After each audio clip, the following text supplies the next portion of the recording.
자, 여러분, 저와 여러분들은 요한계시록을 계속 살펴보고 있습니다. 여러분, 요한계시록의 구조를 잘 이해하셔야만 요한계시록을 잘 읽고 받아들이실 수 있는데요, 지난주에도 나누었던 이야기입니다. 여러분, 요한계시록의 중간 부분을 차지하는 세 재앙 시리즈, 그러니까 일곱 인, 일곱 나팔, 일곱 대접의 시리즈는요, 각각 떨어진 이벤트가 아닙니다. 한 이벤트, 그러니까 일곱 인의 심판이 마무리될 때 천사가 나팔을 불면서 그 다음 심판인 일곱 나팔 심판이 이어지고요, 일곱 나팔 심판이 맞춰질 때쯤에 천사의 나팔 소리와 함께 또다시 마지막 재앙이 일곱 대접 심판이 이어지는 것, 이것이 요한계시록의 중간 부분을 차지하는 6장부터 16장까지의 구조. 그러니까 이 재앙은 각각 떨어지는 게 아니고요, 서로가 서로에게 맞물려 있는 연결된 구조, 점층적 구조라고 이해하시면 요한계시록을 더 잘 이해하실 수 있을 것 같습니다. 자, 지난주에는 저와 여러분들이 요한계시록 7장을 살펴봤습니다. 이 요한계시록 7장은요, 첫 번째 재앙인 일곱 인 심판이 이어지는 한가운데에 막간극, 그러니까 중간 계시 역할을 하는 삽입 계시의 내용인데요, 이 계시의 내용을 주신 이유는 무엇일까요? 이 일곱인 심판의 대상을 이 땅을 살아나가는 그리스도인입니다. 초대교회에서 예수님을 붙들고 살아나가던 초대교회 성도들이었습니다. 세상의 환난, 로마의 핍박, 여러 가지 숱한 환난 앞에서 어렵게 예수를 믿고 살아가는 그 그리스도인들에게 하나님께서는요, 이 일곱 인 심판 가운데 막간극을 통해서요, 내가 너를 구속했고 내가 너를 불렀다, 내가 네 심령과 이마에 꽝 내 것이라고 인쳤다. 그러니 너는 이 땅을 살아나가면서도 절대 해를 당하지 않을 것이고, 이 세상의 종말이어도 너는 결코 멸망하지 않고 하나님 나라에 가서 영원히 하나님을 찬양하게 될 것이다. 이 위로와 소망을 전하기 위해서 주신 말씀이 이 요한계시록 7장 막간극의 내용이라는 사실입니다. 자, 오늘은 저와 여러분들이 요한계시록 10장을 살펴보게 될 텐데요, 이렇게 궁금해 하시는 분 계실 수 있을 것 같습니다. 목사님, 8장 9장 건너뜁니까? 예, 아니고요. 여러분, 오늘 시간 관계상 또 내용을 이어나가는 맥락에서 8장 9장의 내용은 여러분 용서하십시오, 간략하게 축약해서 여러분과 함께 나누고 지나가려고 합니다. 여러분, 제가 요한계시록을 여러분들과 나누려는 목적은요, 이 계시록의 내용, 계시록의 단어 하나하나를 파헤쳐서 여러분들께 이렇게 하세요 저렇게 하세요, 이단들이 전하는 메시지와 같은 내용을 전하려는 의도가 전혀 없습니다. 하나님께서 초대교회 성도들에게, 그리고 이 종말의 때를 살아가는 저와 여러분들에게 전하기를 원하시는 하나님의 핵심 메시지를 살펴보기 위해서 일곱 나팔 심판의 내용들을 기록하고 있는 8장 9장은 간략하게 정리하고, 하나님께서 정말 우리 심령 속에 품기를 원하시는 10장의 내용을 중심으로 오늘 말씀을 함께 살펴보면서 하나님이 예비하신 은혜를 나누어 나가기를 소망합니다. 자, 여러분, 먼저 우리 계시록 8장 6절로 7절 말씀 한번 살펴보도록 하겠습니다. 계시록 8장 6절로 7절입니다. 이렇게 말씀이 기록됩니다. 일곱 나팔을 가진 일곱 천사가 나팔 불기를 준비하더라. 첫째 천사가 나팔을 부니 피 섞인 우박과 불이 나와서 땅에 쏟아지매 땅의 3분의 1이 타버리고 수목의 3분의 1도 타버리고 각종 푸른 풀도 타버렸더라. 여러분, 본문을 살펴보기 전에, 그리고 일곱 나팔 계시를 본격적으로 다루기 전에 우리가 먼저 깨닫고 먼저 이해해야 할 선행 조건이 있습니다. 일곱 나팔에서 계속해서 나팔이 등장하는데 이 나팔이 가진 의미는 무엇일까? 여러분, 이 일곱 나팔, 이 나팔이라는 이 내용이 이 요한계시록에만 기록됐을까요? 아니면 구약에서도 나타날까요? 예, 구약에서도 드러납니다. 여러분, 구약에서 여러 용례로 이 나팔을 부는 행위가 사용이 됐는데요, 이스라엘 진영이 이동할 때 어떤 전쟁이나 재앙을 알릴 때 등등의 여러 경우에 나팔이 사용됐지만요, 요한계시록이 참고한 요한계시록과 같은 성격을 담고 있는 묵시 문학의 내용들을 살펴보시면은요, 에스겔서에서, 스바냐서에서, 요엘서에서 공히 나팔을 분다라는 행위는 하나님 경고의 사인으로 쓰였습니다. 그러니까 하나님께서 이스라엘 백성들 그리고 열방을 심판하시기 전에 돌이켜라라는 경고의 메시지로 이 나팔 부는 행위를 사용하셨다라는 사실을 여러분 기억을 하시고 이 요한계시록을 보시면 더 잘 이해가 되실 거예요. 자, 그러면 여러분 이 요한계시록 8장, 9장, 10장, 11장에 계속해서 이어지는 7 나팔 재앙은 누구를 대상으로 한 것인가도 여러분 잘 이해하실 수 있어야 됩니다. 여러분 기억하셔야 됩니다. 7인 시리즈는요, 초대교회 성도들, 그러니까 도미티안 황제의 무시무시한 박해와 또 오늘을 살아가는 그리스도인들, 여러분 세상 속에서 예수 믿는 사람으로 살아가는 게 얼마나 어렵습니까? 이 종말의 때를 살아가는 그리스도인인 저와 여러분들에게 보여주시기 위한 계시가 7인의 계시고요, 이어지는 7 나팔의 계시는요, 그 대상이 조금은 다릅니다.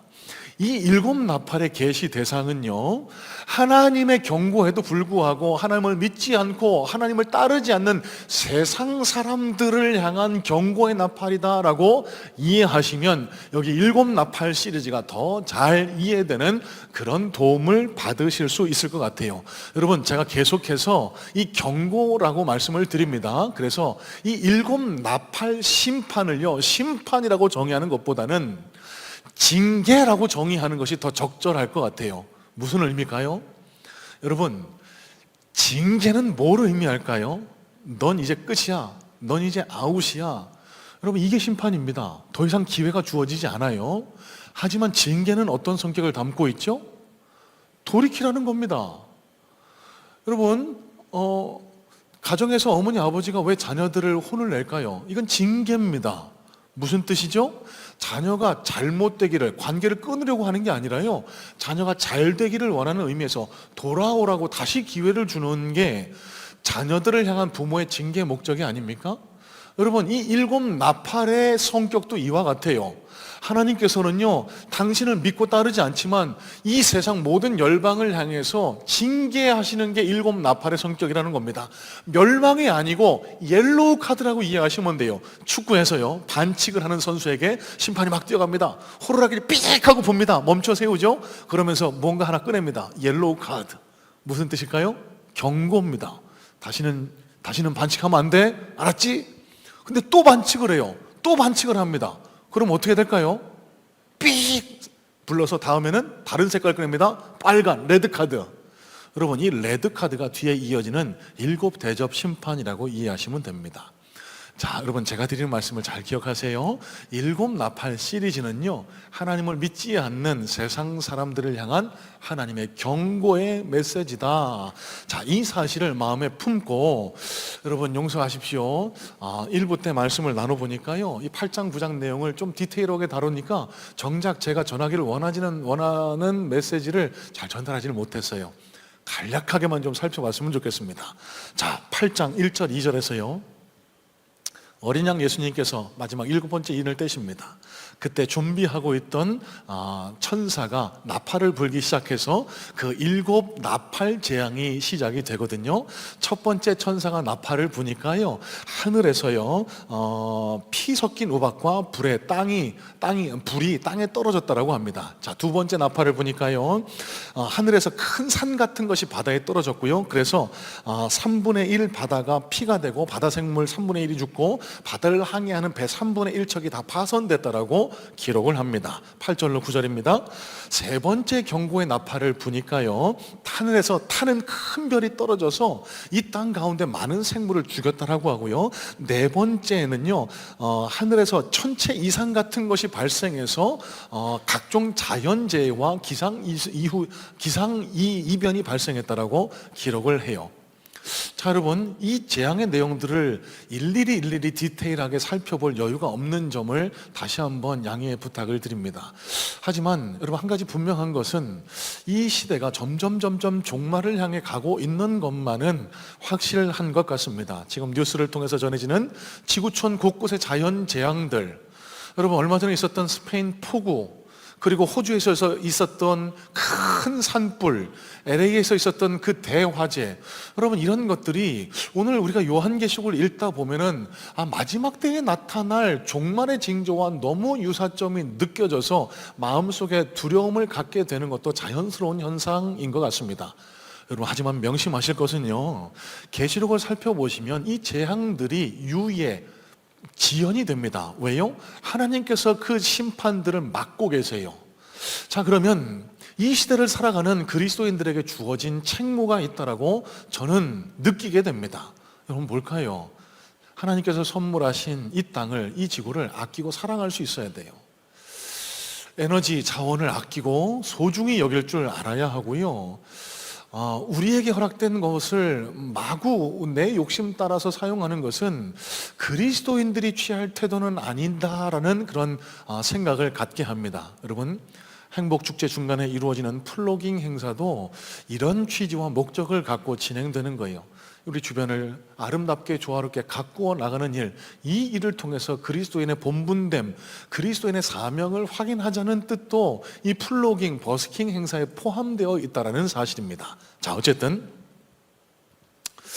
이 8장의 내용이 4가지 이 재앙들이 이어나오고요, 8장의 마지막 구절을 보시면 한 독수리가 나와서 화르다 화르다 그러면서 이 4가지 재앙과 뒤에 따라 나오는 5째, 6째 재앙 사이를 분리합니다. 여러분, 7인 심판도 제가 앞선 4가지 재앙과 뒤에 2가지 재앙을 묶어서 그렇게 풀이를 해드렸습니다. 여러분 동일합니다. 7 나팔 재앙도요, 앞선 4가지 재앙의 성격과 뒤따라 나오는 2가지 재앙의 성격이 약간은 차이를 보이고 있습니다.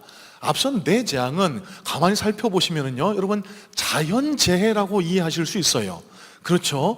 뒤에 나오는 2가지 종류의 재해는요, 징계는요, 사단, 악한 영으로부터 주어지는 재해다. 그래서 둘 사이 성격이 좀 다릅니다. 그래서 성경학자들이 8장과 9장을 구별해 놓았던 거예요. 자, 9장에 가보시면은요, 하늘에서 큰 별이 떨어지면서 어떤 한 아벌루온이라고 불리는 사탄입니다. 무적행, 지옥의 열쇠입니다. 지옥의 열쇠를 가지고 지옥문을 엽니다.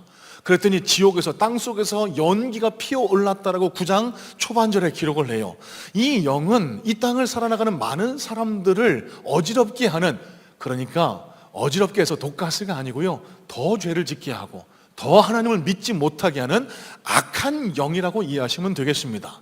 이 영에 취해서 죄를 범하고 살아가는 사람들에게 황충이 나타나서 사람들을 괴롭게 한다라고 성경 9장 말씀은 기록을 합니다. 여러분 잘 따라하고 계시죠? 무슨 얘기인지 도대체 모르겠다라고 하시는 분 조금만 좀 참고 견뎌주세요. 여러분 눈이 저에게 목사님 무슨 소리인지 모르겠어요 간절히 호소하고 있는 게 다 보입니다. 여러분 이해를 돕기 위해서 한 그림 하나 보면서 한번 지나가 볼까요? 황충의 모양을 또 9장 말씀이 설명하고 있어서 제가 한번 예시 그림을 가져와 봤는데 저게 정확하다라고 말할 수 없습니다. 마지막 때에 일어날 일이기 때문에 꼭 저 모양을 하고 있다라고 할 수는 없지만 어떤 성경을 해석하는 분이 9장에 나타난 황충의 모양을 저렇게 시각화해서 그려놓은 거예요. 여러분 좀 무섭지 않습니까? 저 황충 같은 것, 여러분 저 황충은요 악한 영, 그러니까 사탄의 졸개들이라고 이해하시면 됩니다. 저 사탄의 졸개들이 땅속에서 막 기어 올라와서요 하나님을 믿지 않고 하나님을 따르지 않는 자들을 괴롭게 한다. 이게 9장 말씀에 나타난 6번째 재앙의 내용입니다. 그리고는 6번째 천사가 나팔을 부니까요 사탄이 내려와서 마병대 2만 만의 마병대로 이 땅 사람들 3분의 1을 죽인다라고 기록되어 있거든요. 2억 명입니다. 자, 여러분 계시록 8장 9장이 이렇게 7 나팔 징계의 4가지 그리고 2가지 징계에 대해서 기록을 하면서 또 중간에 7제로 넘어가기 전에 삽입된 내용이 나옵니다. 그게 바로 오늘 저와 여러분이 본문 삼은 계시록 10장의 내용이에요.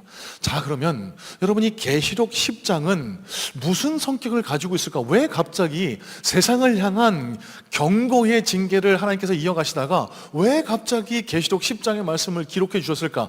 여러분 우리가 이걸 문제의식을 가지고 파악해 보는 게 오늘 저와 여러분들이 이 말씀을 대해야 할 기본적인 태도입니다. 자, 계시록 9장 13절로 15절 말씀 한번 보겠습니다. 13장에서 15절. 여섯째 천사가 나팔을 불매 내가 들으니 하나님 앞 금제단 넷불에서 한 음성이 나서 나팔 가진 여섯째 천사에게 말하기를 큰 강 유브라데에 결박한 네 천사를 놓아주라 하며 네 천사가 놓였으니 그들은 그년 월 일시에 이르러 사람의 3분의 1을 죽이기로 준비된 자들이더라. 여러분, 앞서서 제가 말씀을 드렸죠. 이 7 나팔 재앙은요, 하나님을 대적하고 하나님을 믿지 않는 세상 사람들에게 주시는 하나님의 경고의 메시지라고요. 하나, 둘, 셋, 넷, 다섯, 여섯 계속해서 이 경고의 메시지가 반복되는데도 어떤 일이 일어날까요? 세상 사람들은 하나님을 믿지 않아요. 더 하나님께로부터 등을 돌리고 더 죄에 빠지고 더 음행하고 더 탐욕스러워지고 더 하나님 믿는 사람을 핍박한다라고 성경은 기록을 하고 있습니다. 자, 그 내용이 20절로 21절에 기록이 되어 있어요. 계시록 9장 20절로 21절입니다. 이 재앙에 죽지 않고 남은 사람들은 손으로 행한 일을 회개하지 아니하고 오히려 여러 귀신과 또는 보거나 듣거나 다니거나 하지 못하는 금, 은, 동과 목석의 우상에게 절하고 또 그 살인과 복술과 음행과 도둑질을 회개하지 아니하더라. 여러분, 계시록 7장 지난주를 살펴보면서요, 계시록 7장 막간격이 삽입된 이유는 6번째 일곱인 재앙의 마지막 질문, 누가 능히 이 큰 심판에 서리오라는 이 질문에 대한 대답의 성격을 갖는다라고 말씀을 드렸죠. 자, 여러분, 이어지는 계시록 10장도요 이 앞선 6째 나팔 재앙, 그러니까 9장 마지막 구절에 포함되어 있는, 그게 명시적으로 질문처럼 느껴지지는 않으실 테지만 9장 마지막 구절에 나타내고 있는 이 질문에 대한 해답의 성격을 가진 것이 저와 여러분이 오늘 본문 삼은 요한계시록 10장의 내용이다라고 이해하시면 되겠습니다. 자, 무슨 얘기일까요? 하나님의 이 징계, 하나님의 이 경고의 나팔에도 불구하고 점점 더 악행을 일삼고 더 죄악으로 내려가는 이 세상 사람들을 향해서 예수 믿는 그리스도인인 너 그리스도인들아, 너희가 무엇을 해야 되느냐? 이 질문이 요한계시록 9장 말미에 던져지고 있는 거고요. 거기에 대한 대답이 요한계시록 10장이라고 이해하고 보시면 이 요한계시록 10장의 내용이 잘 이해되고 풀리는 그런 은혜를 경험하게 됩니다. 자, 여러분, 이런 맥락에서 계시록 10장의 내용을 다시 한번 살펴볼까요? 제일 먼저 결론부터 계시록 10장 마지막 절인 11절 말씀을 다시 한번 읽어보겠습니다. 계시록 10장 11절입니다. 그가 내게 말하기를 내가 많은 백성과 나라와 방언과 임금에게 다시 예언하여야 하리라 하더라. 여러분, 이 말씀은요 계시록 4장 1절과 함께 읽으셔야 더 잘 풀리고 해석이 됩니다. 계시록 4장 1절에서 하나님께서요 이렇게 말씀하세요. 이 일 후에 내가 보니 하늘에 열린 문이 있는데 내가 들은 바 처음에 내게 말하던 나팔 소리 같은 그 음성이 이르되 이리로 올라오라. 여러분, 이게 무슨 맥락인지 다시 한번 잘 여러분 돌이키실 수 있어야 합니다. 계시록 2장 3장은요 7 교회에 대한 메시지예요. 이 메시지의 주된 내용이 뭐였죠? 종말의 때 핍박받는 너희들아, 너희가 이렇게 어려운 가운데도 신앙생활 열심히 하는구나, 그렇게 예수님이 위로하고 책망도 하세요. 그러면서 이 4장 천상의 예배를 보여주시면서 제일 먼저 하신 말씀이 이리로 올라오랍니다. 여러분, 이게 무슨 의미일까요? 예수 믿는 게 힘들어요. 왜? 박해 때문에, 로마의 박해 때문에 갑자기 군인들이 쳐들어와서 우리 집 재산을 다 털어가고, 예수 믿는다라고 하면 일하고 돌아오는데 갑자기 잡아가서 길거리에서 고문하고 잡아 죽이기도 하고, 불에 태워 죽이기도 하고, 짐승의 밥으로 내던져 주기도 하고, 예수 믿는 사람으로 사는 게 너무너무 어렵거든요. 그때 하나님이 하신 말씀이 이리로 올라오랍니다. 천국의 예배를 보여주시면서 내가 너와 함께 할 테니 절대로 마음이 꺾이거나 하나님께로부터 등을 돌려서는 안 된다, 이걸 보여주시는 장면이 4장 5장의 내용 아닙니까? 자, 그런데 오늘 10장에 와보니까요 이것과는 모순된 것 같은 말씀을 하나님이 말씀하세요. 다시 내려가라는 겁니다. 다시 내려가래요. 여러분, 이게 무슨 의미일까요? 하나님은 우리에게 이렇게 말씀하시는 것 같습니다. 사랑하는 내 백성아, 너희가 은혜를 경험했니? 너희가 치유를 경험했니? 너희가 회복을 경험했니? 그러면 그 자리에만 머물지 말고 은혜 받았으면 내려가야 돼. 어디로요? 세상으로. 하나님을 모르는 사람들 사이로, 그 속에 가서 예수 그리스도의 복음을 전해야 돼. 그것이 너에게 이 천상 예배를 경험하게 해준 이유야.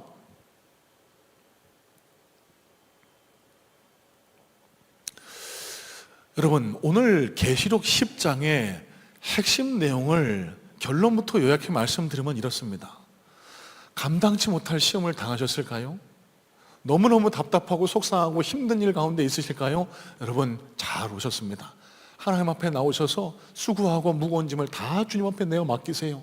하나님이 요한계시록을 통해서도 우리에게 약속하시는 것은 지난주에도 살펴본 것처럼 우리가 세상의 고난 앞에서, 뜻하지 않은 삶의 어려움 앞에서 주님 앞에 나와 무릎 꿇고 눈물 흘릴 때 하나님 우리를 덮어주신대요. 보호해 주시는데요. 우리 눈에 눈물을 닦아주신대요.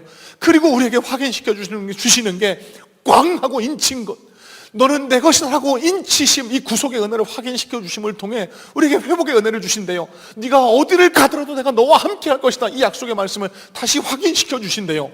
여러분, 오늘 이 예배 가운데 이 하나님의 놀라운 위로하심과 치유와 회복하시는 은혜가 충만하게 넘쳐날 수 있게 되기를 주님의 이름으로 소망하고 축복합니다. 여러분, 이 은혜를 충만하게 경험하셔야 돼요. 그런데요, 오늘 요한계시록 10장이 우리에게 전하기를 원하시는 메시지는요, 그 은혜 받은 자리에만 머물러서는 안 된다는 겁니다. 은혜 받은 자리에서만 머무는 것은 하나님이 원하시는 그리스도인의 태도가 아니라는 거예요. 뭐라고 말씀하시죠? 내려가라는 겁니다. 왜요? 이게 무슨 말씀일까요? 여러분, 앞선 7 나팔 징계는 하나님께로 등을 돌려 하나님을 믿지 않는 세상을 향한 경고의 메시지다라는 그 메시지를 마음에 품고 다시 한번 계시록 9장 말씀을 살펴볼까요? 계시록 9장 20절로 21절입니다. 이 재앙에 죽지 않고 남은 사람은 손으로 행한 일을 회개하지 아니하고 오히려 여러 귀신과 또는 보거나 듣거나 다니거나 하지 못하는 금, 은, 동과 목석의 우상에게 절하고 또 그 살인과 복술과 음행과 도둑질을 회개하지 아니하더라. 자, 여러분, 이 세상 가운데 그리스도인인 내가, 은혜 받은 내가, 천상의 회복과 치유를 경험한 네가 해야 할 일은 도대체 무엇일까? 이 질문에 대한 답이 계시록 10장의 내용이라는 거예요. 그러면서 하나님이 10장을 통해서 주시는 해답이 바로 10장 9절 말씀에 기록이 되어 있습니다. 10장 9절 한번 살펴볼까요? 10장 9절입니다. 내가 천사에게 나가 작은 두루마리를 달라 한즉 천사가 이르되 갖다 먹어버리라. 내 배에는 쓰나 내 입에는 꿀같이 달리라 하거늘. 지금 말씀 잘 따라오고 계시는 거 맞죠? 질문 한 가지 드려보겠습니다. 그러면 이 요한계시록 10장 9절에 기록된 이 내용은 이 계시록에만 나온 독특한 표현일까요? 아니면은 구약 성경에서도 한 차례 나왔던 그런 내용일까요? 제가 이렇게 물어볼 때는 답은 정해져 있는 거 아니겠습니까? 후자입니다. 구약 성경에도 이미 똑같은 장면이 게시된 적이 있습니다. 어딜까요? 맞춰보실래요? 에스겔. 여러분 모르시면 에스겔, 다니엘 둘 중에 하나 대답하시면 거의 90% 이상 맞습니다. 자, 에스겔서 3장 1절 말씀 잠깐 살펴볼까요? 에스겔 3장 1절입니다. 또 그가 내게 이르시되 인자야 너는 발견한 것을 먹으라. 너는 이 두루마리를 먹고 가서 이스라엘 족속에게 말하라 하시기로. 여러분, 이게 무슨 장면이냐면요, 이스라엘의 멸망, 이스라엘의 환난, 고난 앞에서 에스겔 선지자, 눈물의 선지자가 눈물 흘리며 하나님 앞에 탄원합니다. 하나님, 우리를 이런 고통 가운데 내버려 두실 겁니까? 이스라엘이 멸망해 가는 걸 그냥 두고만 보실 겁니까? 이때 하나님께서 천사를 통해 주신 해답이 바로 이거예요. 인자야 너는 이 두루마리의 말씀을 먹어라. 여러분, 이게 무슨 뜻일까요? 하나님 말씀으로 위로받아라, 이런 의미 아닙니까? 자, 그런데 중요한 건 여기에 그치지 않습니다. 뭐라고 말하죠? 먹고 가서 전해라 라고까지 천사는 하나님의 음성을 전달하고 있습니다. 여러분, 오늘 이 장면이 똑같이 요한계시록 10장에 그렇게 반복되고 있는 거예요. 여러분, 11절의 말씀을 다시 한번 잘 살펴보실래요? 뭐라고 말씀하고 있죠? 너는 가서 세상 온 민족과 백성과 열방을 향해서 예언해야 된다. 여러분, 이 예언이요, 내일 당신 로또 맞을 겁니다, 내일 당신 이런 일이 생길 겁니다, 이렇게 앞날을 내다보는 것을 가리키지 않습니다. 헬라 원어를 살펴보면 말씀을 전하는 proclaim the word라는 의미로 해석해 볼 수 있습니다. 그러니까 이 말씀은 네가 하나님의 은혜를 경험했니?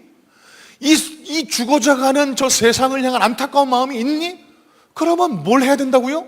가서 전하라고 그렇게 하나님은 권면을 하고 계신 거예요. 여러분, 이게 요한계시록 10장이 7 나팔 재앙 가운데 삽입되어 있는 이유이자 목적입니다.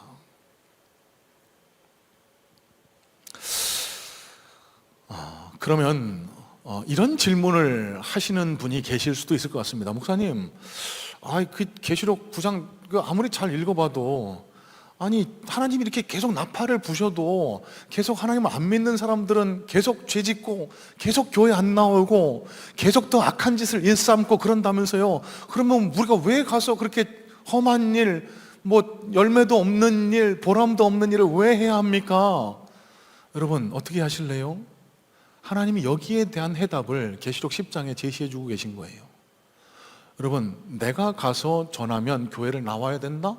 내가 가서 권면하면은 저 사람에게 구원이 임할 수 있다? 천국 백성이 될 수 있다? 하나님 믿을 수 있다? 여러분, 이건 오만입니다.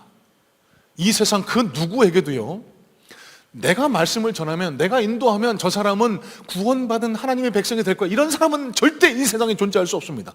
여러분, 만약 이런 뉘앙스를 풍기면서 이야기를 하잖아요? 거기가 이단입니다. 그곳이 신천지입니다. 여러분, 구원은 전적으로 하나님께 달려있고요, 누구를 구원하고 누구를 구원하지 않으실지는 하나님의 손에 달려있다는 겁니다. 그러면 저와 여러분들이 해야 할 일은 뭘까요? 하나님의 도구로서, 먼저 믿은 자로서 하나님의 사명을 감당해내는 것, 내가 체험한 은혜를 내 주변의 영혼들에게 나누어 주는 것, 전달해 주는 것, 흘려보내주는 것, 여러분, 이게 우리에게 허락된 사명, 우리에게 주어진 사명이라는 거예요. 여러분, 이 사명을 가볍게 여기지 마세요. 여러분, 내가 말씀을 전하는 그 대상 누군가에게 내가 전하는 그 복음이 그 사람이 일평생 경험할 하나님 복음을 접할 유일한 기회가 될지도 모릅니다. 내가 입술을 다물고 내가 복음을 전하지 않아서 그 사람이 복음을 못 들었다, 하나님 심판대 앞에 가서 나 복음을 못 들었는데요, 여러분, 그 영혼에 대한 연좌의 똘, 그 영혼에 대한 책임은 우리가 져야 된다는 사실을 알고 계실까요? 오늘 7 나팔 계시를 통해서 저와 여러분들에게도 깨닫기를 원하시는 하나님의 메시지가 바로 이겁니다. 너 고난을 경험했니? 너 이 세상에서 그리스도인으로 살아가는 게 힘드니? 내게로 올라와. 내가 안아줄게. 내가 네 눈물 닦아줄게. 내가 네 집을 대신 져줄게. 천국의 예배를 경험해. 내가 너와 함께 할 거야. 내가 너를 잊혔어. 하지만 거기에만 머무는 것을 하나님이 원하지 않으신다라는 거예요. 여러분, 육신에게 한번 비유를 해볼까요? 음식을 순수히 맛을 즐기기 위해서, 포만감을 느끼기 위해서 음식을 접하시는 분들은요, 반드시 저와 같은 결과를 피하실 수 없을 겁니다. 비만됩니다. 뚱뚱해져요. 하지만 날씬하신 분들을 보면은요, 이게 뭔가 음식을 대하는 태도 자체가 다르시더라고요. 살기 위해 드신대요. 먹어야 되니까 드신대요. 활동해야 하니까 드신대요. 여러분, 우리 영혼에도 그대로 한번 대입을 해볼까요? 여러분, 왜 말씀을 받으세요? 왜 예배를 드리실까요? 여러분, 말씀을, 종말의 때에 말씀을 받아먹는 건 너무너무 소중해요. 너무너무 소중합니다. 너무너무 소중합니다. 이 예배에 참여하신 건 너무너무 복된 거예요. 무슨 소리인지 잘 알아듣지도 못하겠고, 이 목사님 설교가 잘 귀에 들어오지도 않지만 이 예배에 참여하신 건 너무너무 복된 거예요. 하지만요, 여러분, 이 예배에 참여해서 말씀의 은혜를 경험하고, 좋다, 나 오늘 예배 드렸으니까 하나님이 복 주실 거야, 하나님이 나와 함께 하실 거야, 하나님이 은혜 주신데 내 이마에 인이 쳐졌대, 여기에만 머무르는 걸 하나님이 원하지 않으신대요. 영적으로 비만이 옵니다. 영적으로 건강해지지 않아요. 소화시켜야 합니다. 왜 우리가 말씀을 먹을까요? 오늘 이 말씀인 거예요. 너는 먹고 가서 전하라. 이 자리까지 서셔야 저와 여러분들이 건강한 그리스도인이 되는 거고요, 하나님 심판대 앞에서 부끄럽지 않은, 하나님과 세상 앞에 당당한 그리스도인이 될 수 있다는 사실입니다.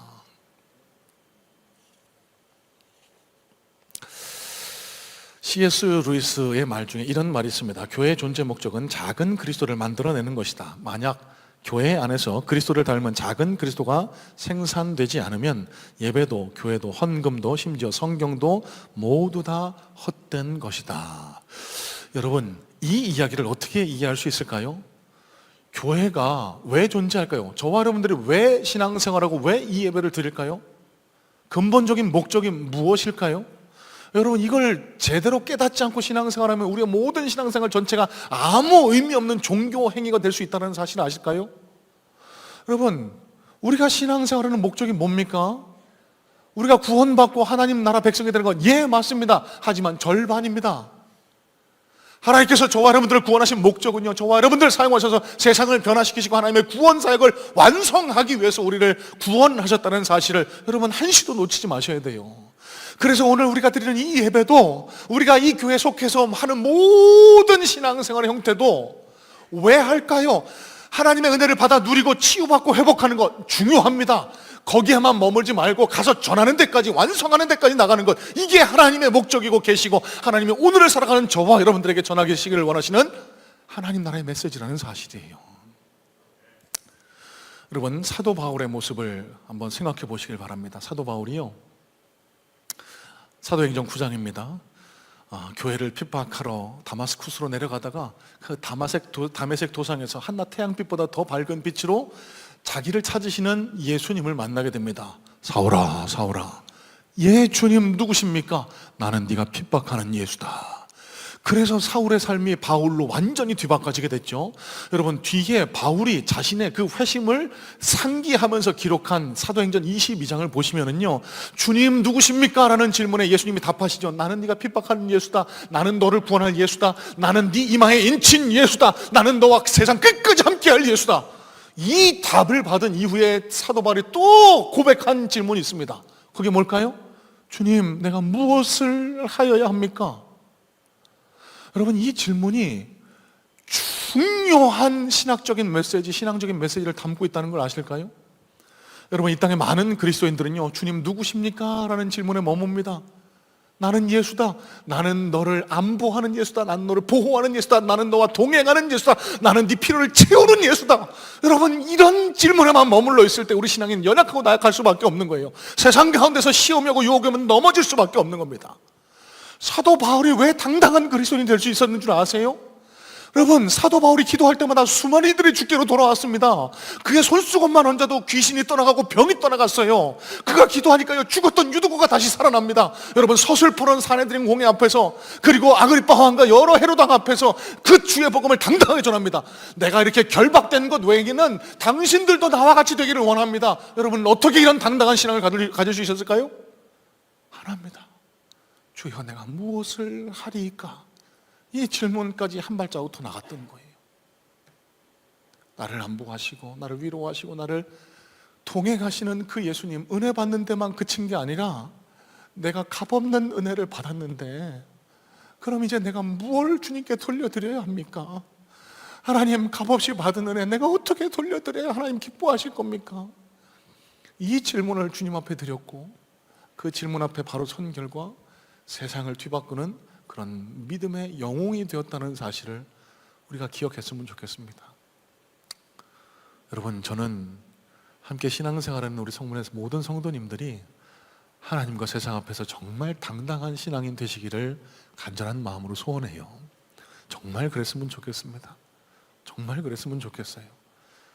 오늘 계시록 10장에 하나님께서 그 힌트를, 비밀을, 열쇠를 제공해 주고 계시고 있다고 생각을 합니다. 어떻게 우리가 하나님과 세상 앞에 당당한 신앙인이 될 수 있다고요? 말씀을 많이 받아 먹으셔야 합니다. 예배에 잘 참여하시고요, 하나님 말씀을 정기적으로 읽으시고 하나님과 가까이 하시는 은혜가 필요합니다. 그런데요, 거기에만 머물지 마세요. 거기에만 머물지 마시고요, 주의 복음을 전하는 자리까지 나아가셔야 하나님 앞에 더 당당하고 복되고 건강한 그리스도인으로 설 수 있다는 이 점을 여러분 꼭 마음속에 새기시길 바랍니다. 여러분, 행복축제의 의미가, 목적이 바로 여기에 있습니다. 여러분, 제 관심은, 하나님의 관심은 세상에게 있는 게 아니라 저와 여러분들에게 있어요. 왜 우리가 복음을 전해야 한다고요? 저와 여러분의 신앙의 건강을 위해서, 우리의 구원을 확증하기 위해서. 여러분, 이 행복축제, 영혼구원, 전도에 대해서 다시 한번 생각을 해보는 것으로 오늘 메시지를 좀 결론 지으려고 합니다. 여러분, 전도를 왜 어려워하세요? 전도가 왜 어려울까요? 여러분, 나 중심으로 생각해서 그렇습니다. 나 중심으로. 내가 전도해서 거절하면 어떡하지? 이 거절에 대한 두려움, 그리고 내가 데려와서 이름을 적어서 등록시켜서 상품을 받아야 그게 전도지. 여러분, 이렇게 생각하시는 경우가 많이 있거든요. 아니요, 그렇지 않습니다. 여러분, 저같이 완악한 한 영혼이 주님 앞에 돌아올 때까지 얼마나 많은 분들이 저를 위해서 눈물을 흘리셨을까요?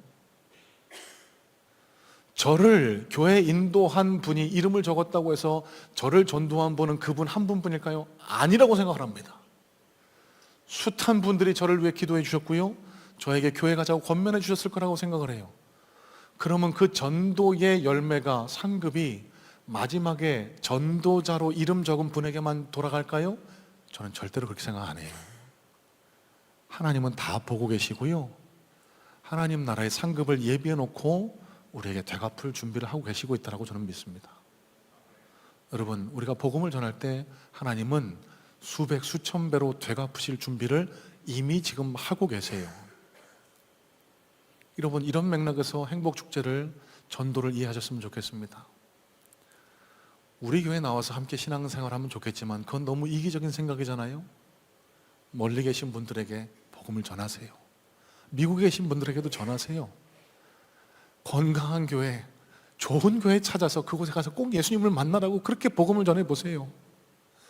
여러분, 하나님 나라를 위한 영혼 구원의 패러다임이 이와 같습니다. 그렇게 복음을 전해서 한 영혼이 주께로 돌아올 때 그 상급을 저와 여러분이 이 땅에서 뿐만 아니라 저 영원한 하나님 나라에서도 풍성히 누리게 될 줄로 믿어요. 이 놀라운 은혜, 이 놀라운 축복이 우리 모든 성문의 성도님들의 것이 될 수 있게 되기를 주님의 이름으로 소망하고 축복합니다.